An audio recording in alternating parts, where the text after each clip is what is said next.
Assalamualaikum warahmatullahi wabarakatuh. Perkenalkan, saya Zahra Salsabila dari kelas 12 IPA ingin mempresentasikan tentang khalifah dalam pelajaran ilmu fikih.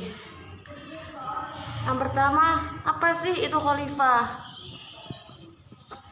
Pengertiannya ada dua, dalam bahasa dan istilah.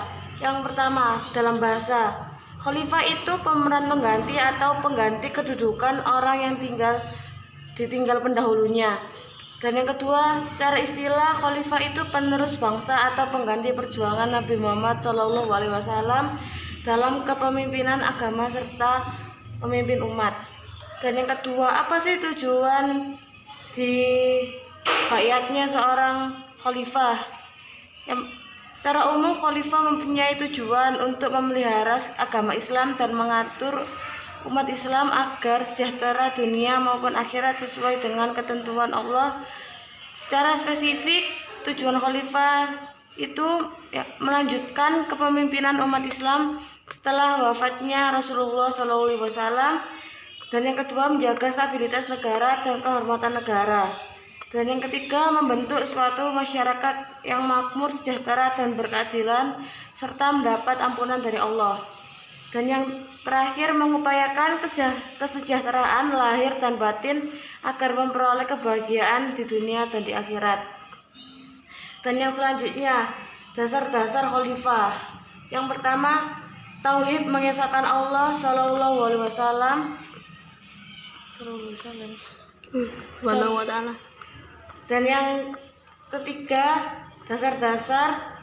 Yang pertama, tauhid, mengesahkan Allah Subhanahu wa taala. Dalam Al-Qur'an dijelaskan sebagai berikut, yang artinya, dan Tuhanmu adalah Tuhan yang Maha Esa. Quran surat Al-Baqarah ayat 163. Dan yang kedua, persamaan derajat sesama manusia, yang artinya, sesungguhnya orang-orang yang paling mulia di antara kamu di sisi Allah ialah orang-orang yang paling bertakwa di antara kamu. Quran surat Al-Hujurat ayat 13. Dan yang ketiga, persatuan Islamiyah, yaitu prinsip untuk menggalang persatuan dan kesatuan, yang artinya, dan berpeganglah kamu kepada tali agama Allah dan janganlah kamu bercerai-berai. Quran surat Al-Imran ayat 103. Dan yang keempat, musyawarah atau kedaulatan rakyat, yang artinya, sedang urusan mereka diputuskan dengan musyawarah antara mereka. Quran surat Asy-Syura ayat 38. Dan yang kelima, keadilan dan kejahatan bagi seluruh umat, yang artinya, sesungguhnya Allah menyuruh kamu berlaku adil dan berbuat kebajikan. Quran surat An-Nahl ayat 90. Dan yang keempat, syarat menjadi khalifah. Yang paling penting yaitu beragama Islam. Dan yang kedua, memiliki ilmu pengetahuan yang luas. Dan yang tiga, mampu memiliki pengawasan terhadap aparatur pemerintahan dalam. Dan yang keempat, mampu melaksanakan seluruh kewajiban dan menjauhi segala larangannya. Dan yang kelima, adil. Dan yang keenam, dapat memelihara kehormatan dirinya. Dan yang ketujuh, anggota badan dan panca inderanya tidak cacat. Dan yang ketujuh, dipilih oleh ahlul halli wal aqdi. Apa sih maksud dari ahlul halli wal aqdi itu?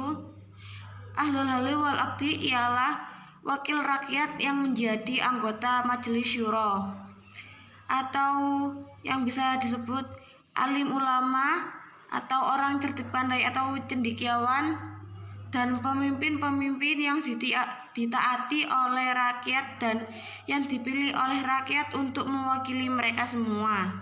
Yang kelima yaitu baiat, berasal dari kata ba'a yang artinya menjual, atau secara istilah ialah ikrar sumpah setia terhadap seorang pemimpin untuk menaatinya sesuai dengan peraturan yang telah ditetapkan dengan disertai niat dan hati yang ikhlas dan Allah sebagai saksinya. Dan yang terakhir yaitu hukum pengangkatan seorang khalifah. Mengangkat khalifah hukumnya fardu kifayah karena ada beberapa alasan.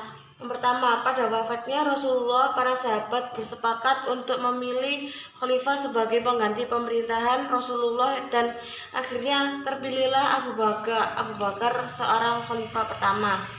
Dan yang kedua, tanpa adanya khalifah, pemerintahan sulit mengatur keamanan dan menyempurnakan agama Islam untuk dapat menyempurnakan kewajiban agamanya.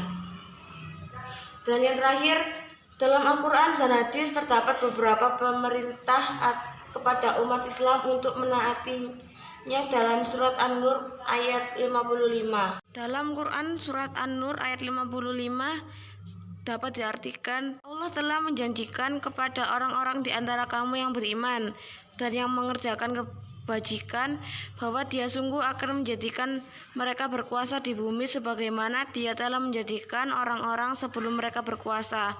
Dan sungguh Dia akan meneguhkan bagi mereka dengan agama yang telah Dia ridhoi, dan Dia benar-benar mengubah keadaan mereka setelah berada dalam ketakutan menjadi aman sentosa. Mereka tetap menyembahku dengan tidak mempersekutukanku dengan sesuatu pun. Tetapi barang siapa tetap kafir setelah janji itu, maka mereka itulah orang-orang yang fasik. Khalifah dalam pelajaran fikih, semoga bermanfaat bagi kita semua. Wassalamualaikum warahmatullahi wabarakatuh.